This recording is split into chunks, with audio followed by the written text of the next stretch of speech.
ప్రత్తిపాడులో కల్తీ నూనె ముఠా గుట్టురట్టు జంతువుల కొవ్వుతో వంట నూనె తయారు చేస్తున్న ముఠా ప్రధాన నిందితుడు బండారు ఫణిప్రసాద్ అరెస్ట్ 840 కిలోల కల్తీ నూనె 4 డబ్బాల క్రూడ్ ఆయిల్ సీజ్.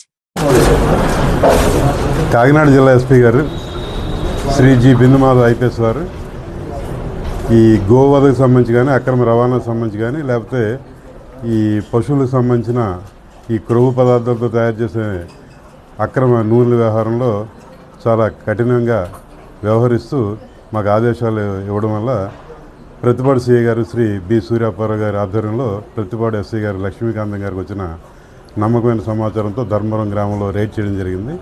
ఆ రైడ్లో భాగంగా బండారు ఫణిప్రసాద్ అనే వ్యక్తి పోర్ట్ ఏరియాలో కల్తీ క్రూడ్ ఆయిల్ లాంటివి ఆయిల్స్ కొని తక్కువ ధర కొని వేరేగా జంతువుల క్రొవ్వుని గ్రామాల నుంచి అది కూడా అక్రమంగా సేకరించి రెండింటిని కూడా మిక్సీ చేసి భారీ ఎత్తున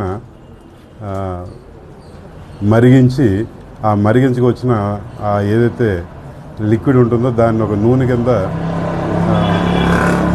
డబ్బాల్లో ప్యాక్ చేసి ఈయన అక్రమ రవాణా చేస్తున్నాడు, అది అమ్మకం సాగిస్తున్నాడు. ఆ విషయం మా దృష్టికి వచ్చి రేడ్ చేసి మొత్తం అది ఏదైతే అక్రమ వ్యవహారం ఉందో దాన్ని గుట్టురట్టు చేయడం జరిగింది. మనం పట్టుకున్న నూనెలు మామూలుగా ఎంత ఉంటుందంటే మామూలుగా అతను మార్కెట్ దాని ప్రకారం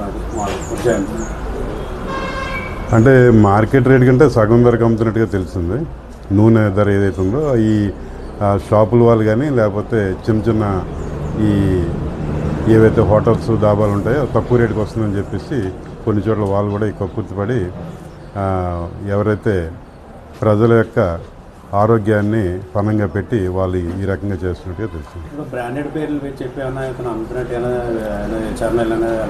అంటే బ్రాండెడ్ అంటే ఎలాగంటే వీళ్ళు పాతవి ఈ డబ్బాలు ఇవన్నీ కూడా కలెక్ట్ చేస్తున్నారు. ఆ రుచి ఉంటే ఆ రుచిలో ప్యాక్ చేస్తున్నారు, ఫ్రీడమ్ ఉంటే ఫ్రీడంలో ప్యాక్ చేస్తున్నారు. ఒక్కొక్కసారి కస్టమర్ కూడా తెలియపోవచ్చు, కస్టమర్ కూడా ఇది ఒరిజినల్ అని చెప్పేసి భ్రమపడడానికి కూడా అవకాశం ఉంది. పబ్లిక్ అవేర్నెస్ వల్ల ఈ కల్తీల వల్ల పబ్లిక్ ఏమైనా తెలియజేస్తుంది అంటే పబ్లిక్ తెలియాలండి, ముఖ్యంగా మీడియా సోదరుల ద్వారా తెలియాలి. ఎందుకంటే ఈరోజు ప్రజలు ఒబేసిటీ కానీ లేకపోతే క్యాన్సర్ కానీ లేకపోతే బీపీ కానీ ఇలాంటి రకరకాల రోగాలు వస్తున్నాయంటే కారణం ఏంటంటే ఇలాంటి కల్తీ నూనెల వల్ల. కాబట్టి వీలైనంత వరకు కూడా స్వచ్ఛమైన నూనెలు కానీ నెయ్యిలు కానీ వాడితే ఇలాంటి వాటి నుంచి తప్పించుకోవడానికి అవకాశం ఉంది. కాబట్టి కొంతవరకు ఏంటంటే నమ్మకం కూడా ఉన్న సంస్థల దగ్గరే ఈ ఆహార పదార్థాలు కొనుగోలు చేయాల్సిందిగా ప్రజలు కోరుతున్నారు.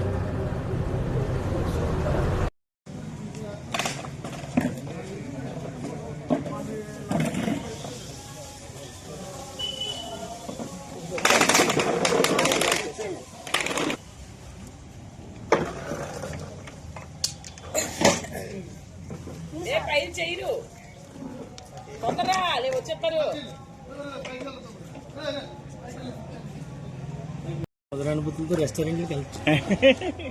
మంచి రేసి బిర్యానీ అని తిరిగి కాదు హోటల్కి వెళ్తే ఏం చేస్తారు, ఎక్కడ చేస్తారు రాయలేదు. మన వెళ్ళినా ఎక్కడికి వచ్చేస్తే ఎవరైనా